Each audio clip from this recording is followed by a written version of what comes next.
Hi guys, welcome to our class on Thursday, April 9th. Before I forget, let me remind you that you should be completing your daily writing for this week. I didn't pause on Tuesday, but you know where to find that. Here under daily writing, here are the prompts for this week. Let's just scroll through those for a minute. So we're nearing the end of our daily writing time. This is, I believe, week 13. So you've got two write about anythings. You have a couple things about current issues. I'm having some letters and messages. That's a theme here because we're working on the op-ed, which is kind of a letter in a sense to the newspaper. Yeah, and write about spring. So take a look at those and don't forget to turn them in on Sunday. So going back to the lesson for today, the focus today, as you can see by the title, is finding, evaluating, and citing the sources for your op-ed. So before 8 a.m., you were supposed to take the plagiarism tutorial and include a screenshot to show me the results of the quiz/exercise you took there. During class, there are a lot of pieces to this assignment, so I would like to walk you through it on the video. The first thing I'm going to ask you to do is watch the 4 videos below. Right now you'll see there are 3, but the one that I'm creating right now, this will be the first video, and that'll be right here. So you watch all 4 of those, and then you complete this worksheet. I'd recommend having the worksheet open while you are watching these videos. So for example, there will be a couple of questions for the video here that I'm creating now, but you'll see for each video that you watch, I'm asking you to answer a couple of questions, sort of listening, reading, comprehension. When you've finished with that worksheet, you will turn it in here. So again, watch these 4 videos, complete this worksheet, and then turn it in here by 8 p.m. Then you're going to watch a video, it should be here eventually, about the annotated bibliography and prepare to turn in your annotated bib on Sunday. That's what we're working towards. So the goal of today's class is to think about how to find sources, how to evaluate sources, and then how to incorporate and cite sources in your op-ed. So the first thing I'd like to do is take you to the Lindell Library website. So I want you to start with this link. So this is the library homepage, their site they've put together for our class, English 111. And this gives you the main, like the 3 big databases that you should use when you're researching. There are a couple of reasons to use databases instead of just Google. One is that with the databases, you know you're getting credible sources. With Google, sometimes it's hard to tell. Is it fake news? Is it not? So the sources at the library, you know, are already vetted. They're from established, reputable organizations.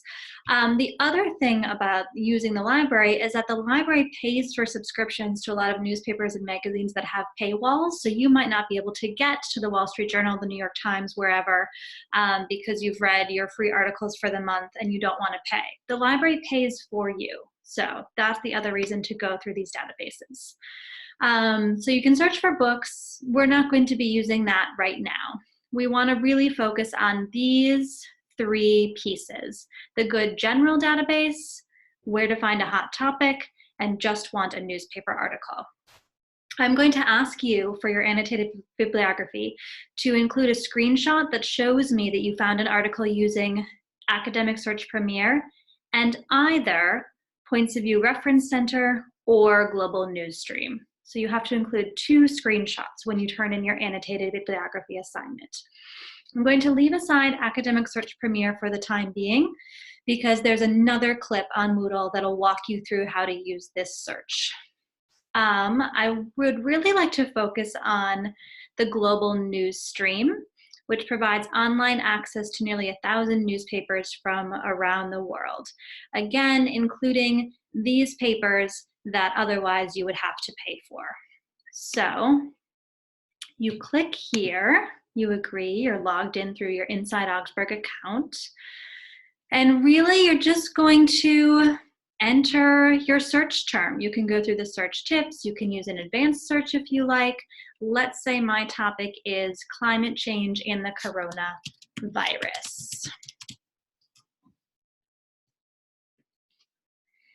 See what comes up. Oh, one thing I'd like to do, okay, so here we have some recent articles. Obviously, they're all recent because the virus is recent, but March 2020, March 2020, March 2020, from newspapers about how corporations are tackling climate change. It doesn't look like this one has anything to do with the coronavirus necessarily.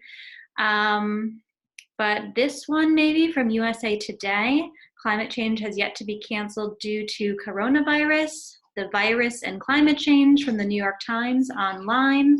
All of these would be articles I might want to use or use as sources to cite in my op-ed.